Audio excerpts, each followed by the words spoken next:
G'day guys, welcome to Rumble's Fish Room. So, I don't know what day it is or what day you guys are seeing this because I'm on holidays. I've actually recorded that many videos. I don't know which videos on which day and which ones I'm going to prioritize and stuff.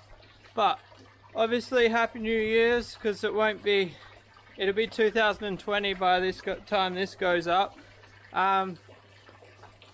This is going to be a really informative video, guys. Bit more of the business end of town rather than just chatting about. We're going to make an expansion chamber on one of the airlifts. Well, actually both of them. With airlifts I can't lift the water above the surface of the pond, so I can't actually do I can't do an accurate test to see flow versus what I have now, and I'll show you what I have now in a minute. It was always meant to be temporary, but it's been like this for a year now, which is kind of bad, kind of not bad. The pond is that bloody clear that we really don't need any more flow. I'm 100% happy with how the pond is. The only reason I want to do this is out of pure curiosity, and the reason I haven't done it is because I don't see it necessary with how much flow we've got. But at the moment, I'll turn the camera around. At the moment, look at the clarity, guys. Can you see how clear that is? See that leaf at the bottom there? That's in the bottom drain. That's 5.5 foot below the surface of the water. That's how clear the pond is at the moment. I'm pretty sure it's the clearest it's ever been, except for the tannins. There is a bit of tannins in there. When I first filled it up, obviously there was no tannins. But I actually think this might even be clearer than when I filled it up, excusing the tannins. I pretty much got every single leaf out of this yesterday, so that's how fast we're filling up with leaves. Can you guys see them in the video?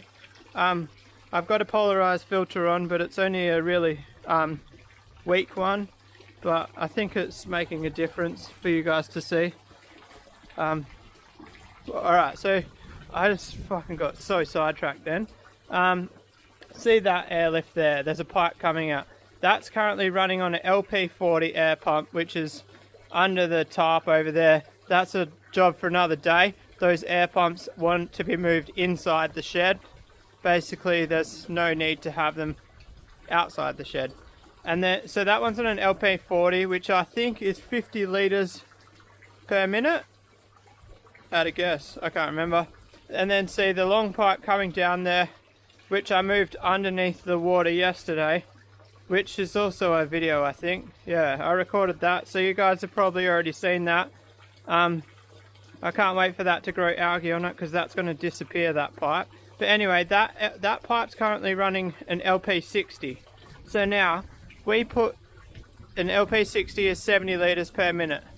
If we put these expansion chambers on and we gain a bit of flow out of this, I'll actually swap that one to an LP40 as well, because I have an LP40 spare in the shed. It's actually brand new.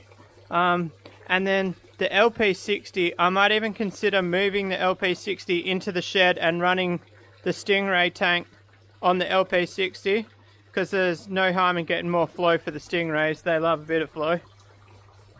So I'm going to go turn this off, and we'll get the pipes out. But first of all, I want to do a comparison video of this flow.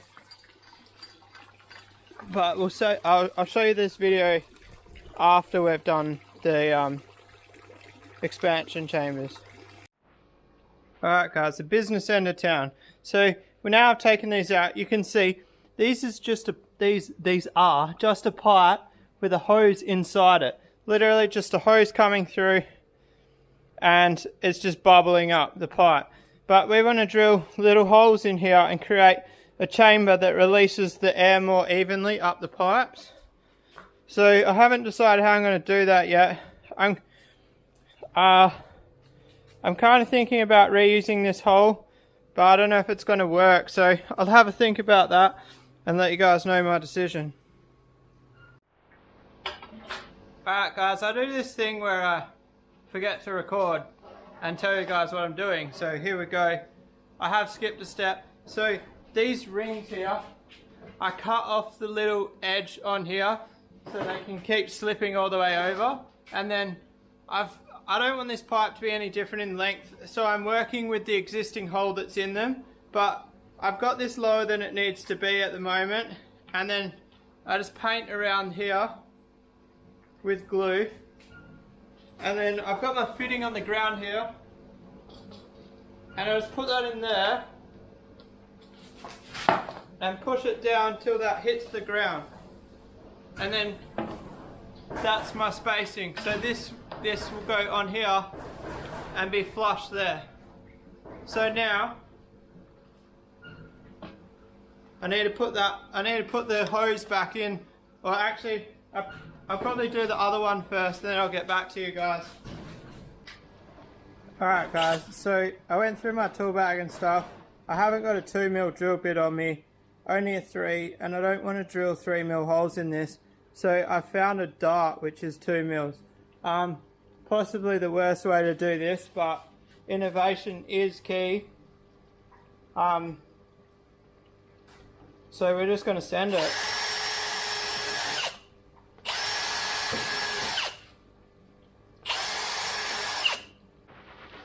Alright guys, so I did 4 lots of 12 holes.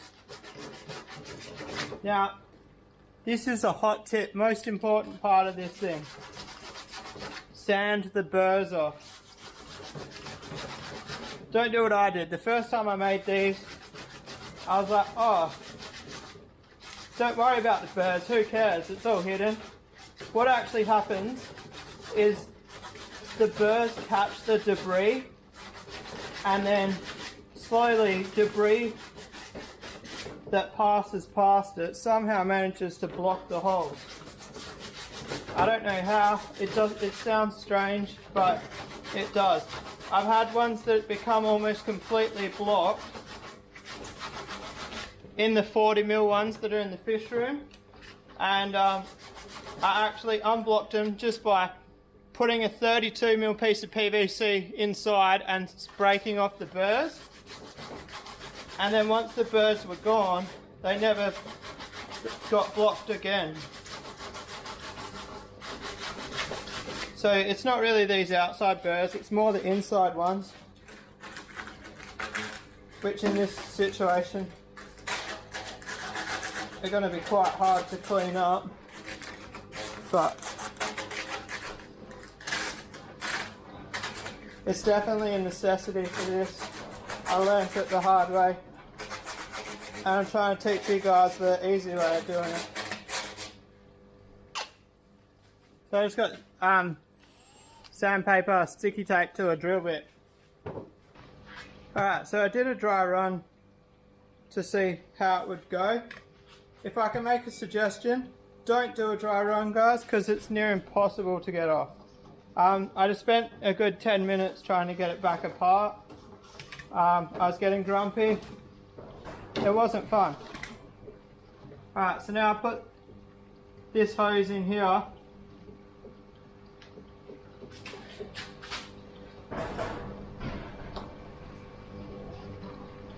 I don't know if you can see, been neglecting the camera a bit there. So normally I would say just leave the hose on the outside, but because I already had that hole there, I'm just inverting it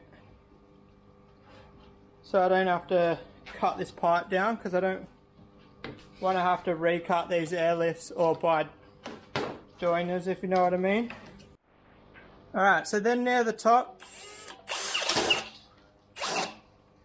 well, I thought I went through both sides then.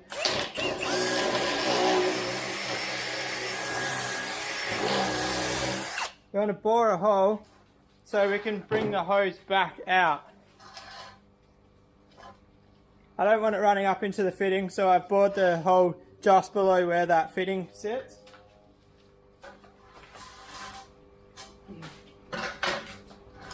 And then this hose just goes through that hole down to the other one.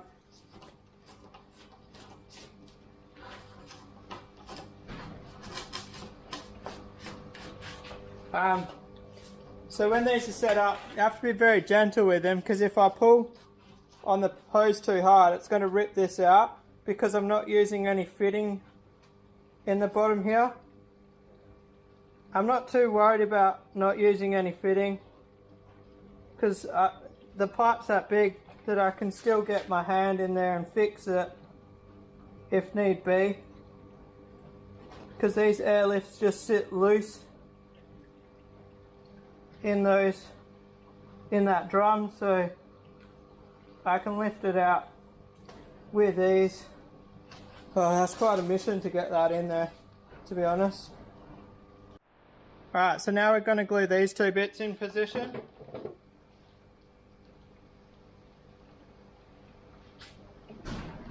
If you actually want a video on like the concept of the airlifts, if you scroll down my videos, there's actually one that explains how the airlifts actually work, like the theory behind like the gravity and the air. So don't be afraid to go have a look at my old videos. I know there's quite a few new subscribers on the channel that wouldn't have seen them. I feel like that one is meant to go there. I did have a set side for each one. Alright, so that one's a little bit loose compared to this one. I put the tighter one here because we don't have much room for movement there.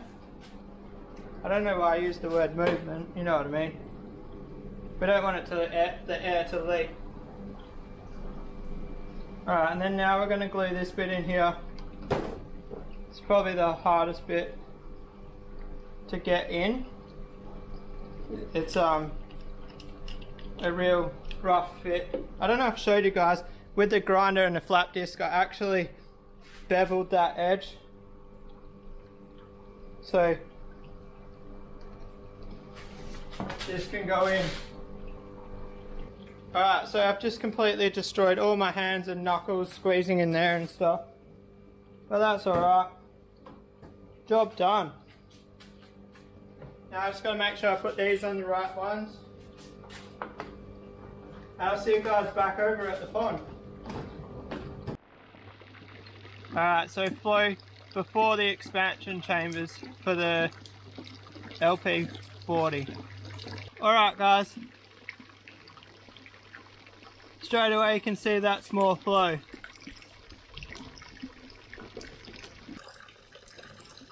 This is the flow before the expansion chambers. I should have done this 12 months ago, guys. Check out that flow. Where did I have my hand before? About there. That's insane. Check that out, guys. That's insane. I reckon that almost doubled the flow. Seriously, look at that.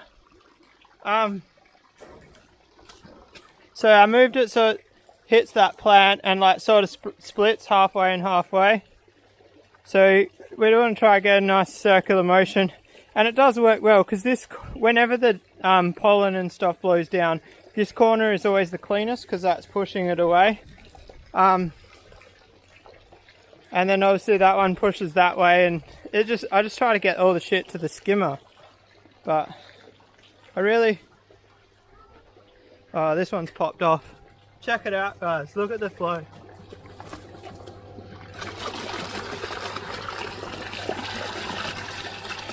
And it lifts higher. I never used to be able to hold that up like that before. It used to be right on the water level there. But that's insane. Alright, so we'll get that back on.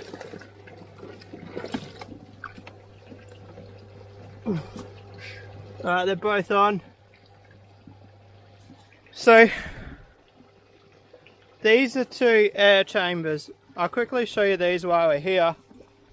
So this is where all the air comes up. So those air bubbles you see, they actually don't carry on in that pipe. So that pipe is all water. These two pipes release the air bubbles.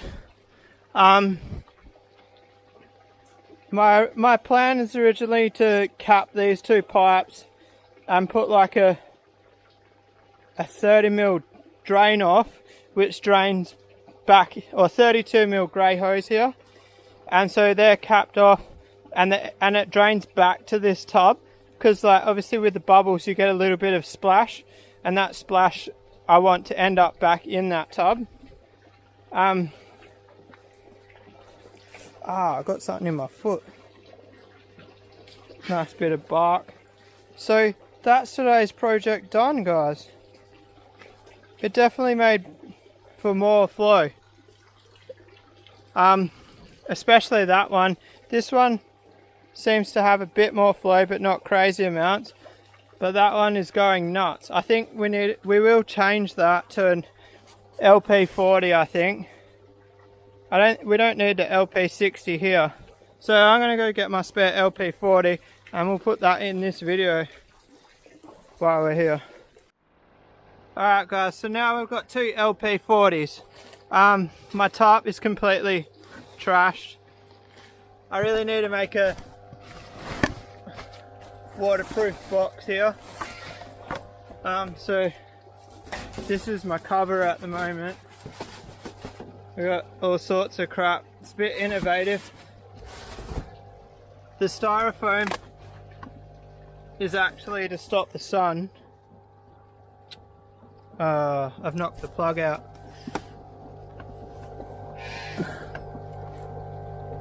No, I haven't. What are the elephants doing? There they go. Alright, so the styrofoam's actually to stop the sun because the pumps overheat, which is why I want to move them in the shed. All I need to do is buy a garden hose and run it through that wall there. And also, I want to see if the power cord for the pump is long enough to go in there, and the cord for the UV is long enough to go in there, so that way there's no shit here. I just have to make like a timber bridge there or something once I finish all this, because obviously once this giant elephant ear is going to gone, this area is going to be in plain line of sight, so we want to make it pretty. Anyway, now we've got a spare LP60. You guys can come for a walk across the plank with me here. If I fall, make some good camera footage. But oh, there was one other thing I was going to do. I was going to turn the water changes up a little bit, but I can't be bothered now. It is what it is. It'll fill up eventually. When I took those two pipes off, what happens is the back gravity pressure, the water flows back and the filter actually overflows because the filters sit lower than the pond. And if you know about like sumps on a fish tank, when you turn the sump off, you know how the sump fills up, similar sort of thing. But anyway, I'm shattered. That killed me. It's pretty warm out in the sun. I'm glad I did that. That's a project I've put off for over 12 months, since October last year. Well, actually you're seeing this in 2020, so October 2018 is when I was meant to make those chambers, and I've just done it now. Not such a bad thing, I've only just done it, because that means it makes for some good vlog footage. But now I've got the LP40 in there. That's more flow than I had with the 60, and we're saving power. So you might ask me, why am I using the LP40? Why not put the LP60 on and enjoy the extra flow? The problem is, I don't have enough returns to the filter to support more flow. So I've got 3 90mm returns. I really need at least 4, because as this flow increases, the filter water level drops, which makes the airlifts work harder, and then they stop flowing as much. So if I can crank this one up, and basically these two airlifts are fighting, whereas if they've got the same size air pump, they shouldn't fight each other as much. If anything, this one should pump out more than that one because it's got less distance to travel. But then at the same time, I almost feel like looking at that one makes more. So I'm almost wondering if like the constant velocity is like actually creating some sort of draw. Who knows? It's all I got no idea. It's all learning for me. I don't know what I'm doing. It's all just guesswork. But on that note, guys, I'm gonna wrap this video up. Shout outs to all the new members. I see you've been dropping comments. Comment away, guys. Comments help the channel, as you guys know. I feel like there's a lot more vloggers on my channel now, which means you guys understand what the thumbs up and the comments actually do for the channel. If you like this video, obviously give it a thumbs up. If you want to subscribe for more and you're not subscribed, hit subscribe, and I'll see you guys tomorrow. Peace out.